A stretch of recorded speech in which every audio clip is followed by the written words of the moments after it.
Praise lord. మత్తయి సువార్త 18వ అధ్యాయము 21వ వచనము. ఆ సమయమున పేతురు ఆయన యొద్దకు వచ్చి, ప్రభువా, నా సహోదరుడు నా ఎడల తప్పిదము చేసిన ఎడల నేనెన్ని మారులు అతన్ని క్షమింపవలను? 7 మారుల మట్టుక అని అడిగాను. అందుకు యేసు అతనితో ఇట్లనెను, 7 మారుల మట్టుకే కాదు, 70 మారుల మట్టుకని నీతో చెప్పుచున్నాను. సో ఇక్కడ యేసయ్యను పేతురు అడుగుతున్నారయ్యా, ఎన్నిసార్లు క్షమించాలి నా సహోదరుడు ఒకవేళ నా ఎడల తప్పు చేస్తే అని.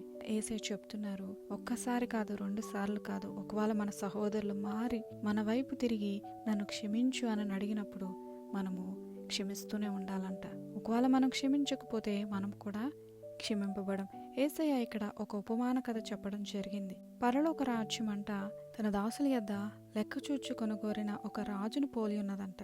అతడంట లెక్క చూచుకొనడం మొదలుపెట్టినప్పుడు అతనికి 10,000 తలాంతులు ఇవ్వవలసిన ఒకడు అతని దగ్గరికి తీసుకురాబడడం జరిగింది. అప్పు తీర్చుటకు ఆయన దగ్గర ఏమీ కూడా లేదు. అప్పుడు వాని యజమానుడు వాని భార్యను వాని పిల్లలను తనకు కలిగిన యావత్తు కూడా అమ్మి అప్పు తీర్చవలనని ఆజ్ఞాపించారు. అయితే ఆ దాసుడు యజమానుడి దగ్గర సాగిలపడి మొరొక్కి, అయ్యా, నన్ను ఓర్చుకో, నా ఎడల కొంచెం ఓపిక కలిగియుండు, నీకంతా నేను చెల్లించేస్తాను, కొంత సమయం ఇవ్వమని అడుగుతారు. అయితే ఆ యజమానుడు కనికరపడి ఆ దాసుని క్షమించి విడిచిపెట్టేస్తారు.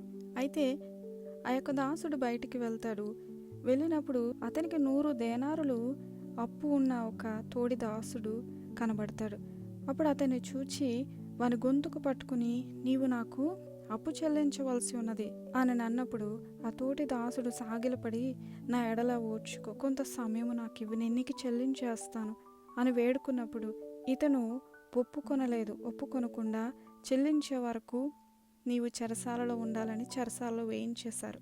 నీవు అప్పు అంతా కూడా ఇచ్చే వరకు చెరసాలలో ఉండాలని చెరసాలలో వేయించేశారండి. ఆ తర్వాత ఆ తోడి దాసులు జరిగినదంతా చూసి చాలా దుఃఖపడి జరిగినదంతా యజమానునికి వివరంగా తెలియచెప్పారు. అప్పుడు ఆ యొక్క యజమానుడు ఆ దాసుని పిలిపించి, చెడ్డదాసుడా, నీవు నన్ను వేడుకున్నావు, అప్పుడు నీ అప్పంతా నేను క్షమించేశాను.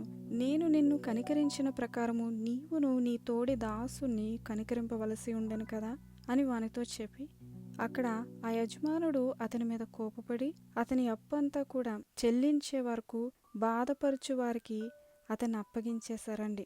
అలాగే మీలో ప్రతివాడును తన సహోదరుని హృదయపూర్వకముగా క్షమించకపోతే పరలోకమందున్న మీ తండ్రి కూడా క్షమించరంట. మనము క్షమింపబడకపోతే దేవుని రాజ్యంలో మనకు స్థానం లేదు.